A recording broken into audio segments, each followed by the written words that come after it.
Առավոտյան եմ եկել մուտքագրել դիմումը, մեկ տեխնիկական հարց կար, կներեք գործընկերներ,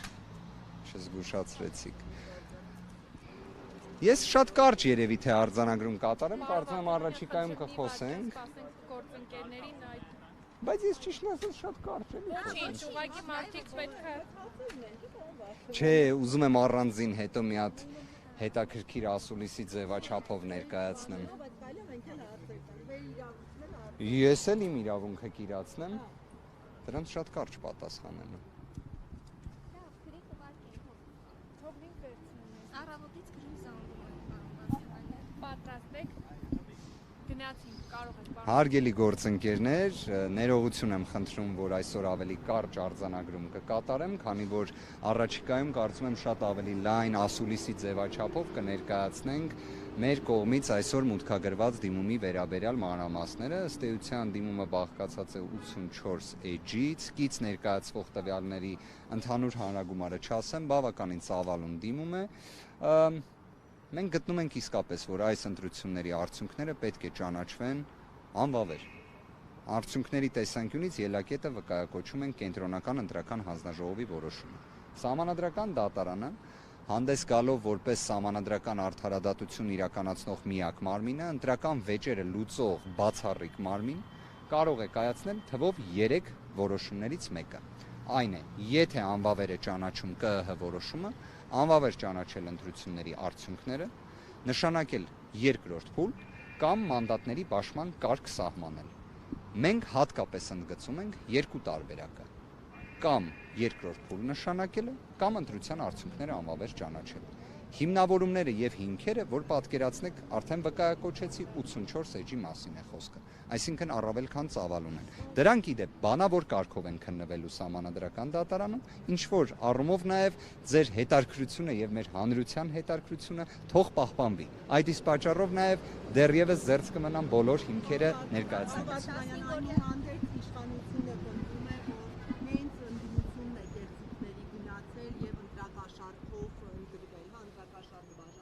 Դուք իշխանության եք այսպես մեղադրում վարչական ռեսուրսով եւ այլ խախտումներով, կասեք դուք ինչ եք դրել ձեր դիմումի հիմքում, դուք ինչ փաստական հանրավաստ եք, որը կապացուցի ձեր հայտարարությունը։ Ինչ վերաբերում է ձեր առաջին դիտարկմանը, եկեք այսպես արձագանքենք, որևէ մի իրավական փաստ ընտրակաշառքի առավել եւս ընդդիմադիր ուժերի կողմից ես չեմ տեսել։ Առավել եւս կասեմ, ուժեղ Հայաստան կուսակցությունների դաշինքի վերաբերյալ նման իրավական փաստ, իսկ եթե խոսում ենք քրեա իրավական տիրույթի մասին, այն պետք է լինի ավարտուն դատական ակտ, ըստ էության լուծող դատավճիռ։ Դրանք չկան։ Եվ կասեմ նաեւ, որ հենց Սամվել Կարապետյանն էլ վերջերս կտրուկ արձագանքեց ընտրակաշառքների հարցի վերաբերյալ։ Իսկ ինչ վերաբերում է իշխանությունների կողմից ընտրախախտումների վերաբերյալ, պայմանականորեն վարչական դատարանի մի քանի վճիռներ, օբյեկտիվ իրականության փաստեր, դրանք բոլորը մեր ձեռքի տակ կան, այլևս կան նաև սահմանադրական դատարանում, որ պատկերացնեք, խոսքը գնում է վարչական դատարանի վճռի մասին ատելության խոսքի վերաբերյալ, վարչական դատարանի վճռի մասին վարչական ռեսուրսի չարաշահման վերաբերյալ եւ ընդհանրապես ԿԸՀ որոշ գործողությունների վերաբերյալ։ Պարոն Բաղդասարյան, սա 15 օրյա ժամկետում։ Այո, այսօրվանից հաշվարկը դիտարկեք 15 օր։ Վստահում եք սահմանադրական դատարանին եւ պատրաստ եք այդ դատարանի որոշումը ընդունել հետագայում, երբ որոշումը կայացվի։ Այս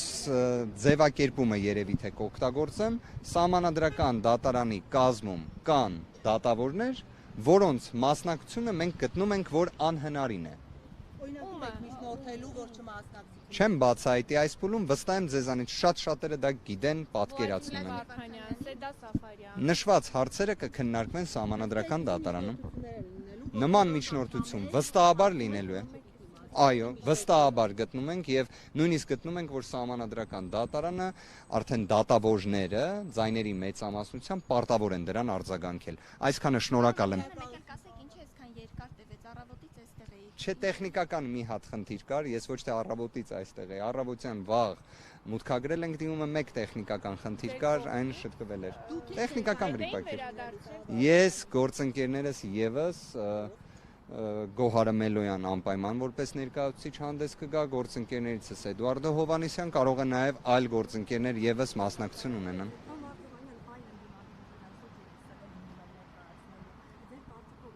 Շատ խրախուսելի է իդեպ Սահմանադրական դատարանում վիճարկել է ընտրության արդյունքները ոչ թե դրա բովանդակային իմաստով, այլ վերաբերմունքը արտահայտելու, որովհետև ես կարծում եմ իսկապես այս ընտրությունները մեկ հետաքրքիր հանգամանք ունեն, որ այլ ընտրությունների վերաբերյալ երևի թե շատ քչերը կվկայակոչեին։ Մենք ունենք մի իրավիճակ, որ փետրվարի 7-ին, երբ նախագահի հրամանագիրը այլևս մտավ ուժի մեջ եւ մենք գտնվում ենք ընտրական գործընթացում, ունի իր տրամաբանական շղթան։ Ընտրությունների վերաբերյալ հրամանագիր, նախընտրական քարոզարշավի մեկնարկ, քվեարկության օր, այնուհետև ԿԸՀ որոշում։ Պատկերացրեք այս շղթայում բոլոր մասերում եղել են էական ընտրախախտումներ, էական։ Ընդհուպ մինչև ես չեմ հիշում, որ հենց կենտրոնական ընտրական հանձնաժողովը ընտրության արդյունքները ամփոփելու փուլում նման տեսակ խախտում թույլ տա, ինչը վերաբերում էր վերաքվեարկություն չնշանակելով։ Իսկ նախընտրական քարոզարշավի ընթացքում պայմանականորեն այն թե արտաքին միջամտությունից մինչև ատելության խոսք, մինչև վարչական ռեսուրսի չարաշահում։ Այո, այդ հանգամանքը եւս հիշատակված է։ Բոլոր դիմումները մեկտեղելու է, պարոն Վարդևանյան։ Գրեթե համոզված եմ, որ այդպես է լինելու, դա է Սահմանադրական դատարանի պրակտիկան։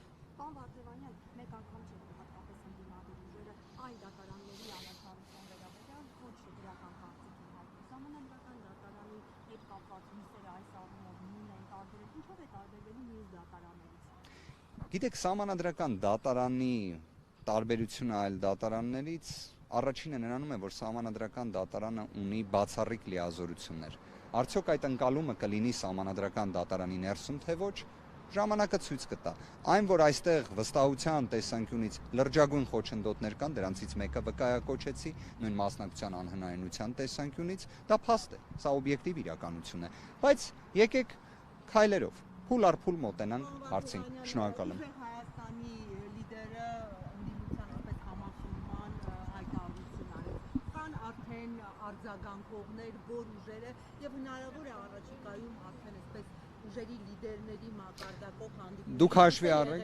Դուք հաշվի առեք, որ Սամվել Կարապետյանի կողմից հայտարարությունը իսկապես մի կողմից չափազանց կարևոր, մի կողմից սպասված եւ կարծում եմ այսօրվա առկա մարտահրավերների տեսանկյունից, երբ մենք տեսանք ընտրական ինչ աստիճանի խախտումներ էին տեղի ունեցել եւ ընդհանրապես ընտրության որակի տեսանկյունից այն մտահոգությունները, որ մեր հանրությունն ունի, սա չափազանց կարևոր հայտարարություն է։ Ժամանակի ընթացքում արդեն ավելի կոնկրետ կարձագանքեմ ձեր հարցադրմանը, բայց սա նաեւ նոր գործընթաց է։ Խնդրում եմ դա դիտարկել նաեւ։ Այո, Միրան Պողոսյանը արձագանքել է։ Ես կարող եմ հետևյալը ասել, որ երբ արդեն կգա այն փուլը, որ ամբողջական այս գործընթացի վերաբերյալ մենք կներկայացնենք զարգացումներ, խնդրում եմ պարզապես փոքրինչ սպասել, փոքրինչ սպասեք։ Շնորհակալ եմ։ Պարոն Վարդևանյան, բայց մի վարքյան էլի նախկին վարչապետ Վազգեն Մանուկյանը մասնավորապես նշել է, որ այս պահին Սահմանադրական դատարանը դիմելը անիմաստ է, քանի որ լեգիտիմացնելու ենք այդ կերպ ընտրությունների արդյունքները, նաև նշում է, որ արդեն իսկ հայտնի է, թե ըստ էության Սահմանադրական դատարանը ինչ որոշում է կայացնել։ Խորին հարգանքով պարոն Մանուկյանի նկատմամբ անձի, նաև ի վերջո ես գիտեմ, թե հենց իր նկատմամբ էլ ինչ քրեական հետապնդում էր հարուցվել ժամանակին, որը կրկին ոչ իրավաչափ էր իհարկե, բայց այս դեպքում եկեք անկեղծ լինենք, ինքնին Սահմանադրական դատարան դիմելը ընտրությունների լեգիտիմության տեսանկյունից մի դեպքում կարող է իրավական նշանակություն ունենալ, եթե Սահմանադրական դատարանը իսկապես անվավեր է ճանաչում ընտրության արդյունքների վերաբերյալ ԿԸՀ որոշումը։ Հակառակ դեպքում ոչ, որովհետև տեսեք, լեգիտիմությունը ի վերջո դա որպես այդպիսին իրավական կատեգորիա չի։ Լեգիտիմությունը դա իրավաքաղաքական հանրային նշանակություն ունեցող կատեգորիա է։ Իսկ այն, որ արդեն հանրությունը իր գնահատականը տվել է այս ընտրությունների վերաբերյալ, կարծում եմ ակնհայտ է։ Շնորհակալ եմ։